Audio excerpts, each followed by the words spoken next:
பேர் தமிழரசன். நான் வந்து பார்த்தீங்கன்னா, தூத்துக்குடி மாவட்டம் சேர்ந்தவன். எனக்கு வந்து 2 வயசுல எங்க அப்பா, அம்மா வந்து தவறிட்டாங்க. அம்மா வந்து மூளைக்காய்ச்சல், அப்பா வந்து விபத்துல தவறிட்டாரு.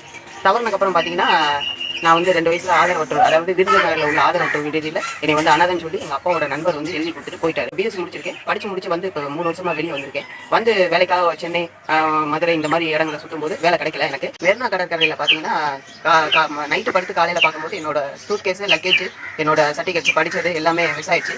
ஊரடங்கு போடும்போது கடைகள்லாம் அடைப்புன்றனால டீ போடலாம் அப்படின்னு சொல்லிட்டு எனக்கு வந்து ஒரு எண்ணம் தோணுச்சு. நான் வந்து பிச்சை எடுத்ததுல வந்து சேவிங் பண்ணி வச்சிருந்தேன். அதுல வந்து டீ பார்த்தீங்கன்னா காலையில மாலையில 2 வேலையை கொடுப்பேன். இங்க சுற்றி உள்ள நகர பகுதிகளுக்கு எல்லா இடத்துலையும் போய் கொடுப்பேன். சைக்கிள்லேயே போய் டீ வந்து சேல்ஸ் பண்ணிட்டு இருக்கேன். அந்த வருமானத்துல நான் வந்து சிரமப்பட்டு, அதாவது உணவு இல்லாம சிரமப்பட்டனால ரோட்டோரங்கள்ல, சாலையோரங்கள்ல, கோவில்ல இருக்கிற ஒரு ஏழை மக்களுக்கு வந்து அன்றாட ஒரு 10 சாப்பாடு, காலையில 10 சாப்பாடு, மதியம் 10 சாப்பாடு, நைட்டு 10 சாப்பாடு கொடுக்கணும்னு சொல்லி முடிவு பண்ணியிருந்தேன். ஆதரவற்ற முதியோர் அவங்கள வந்து தத்தெடுத்து அவங்களுக்குன்னு காப்பகம் கட்டி வருங்காலத்தில் அவங்களுக்கு வாழ்நாள் முழுவதும் என்ன உதவி வேணுமோ அது ஃபுல்லா செய்யணும்.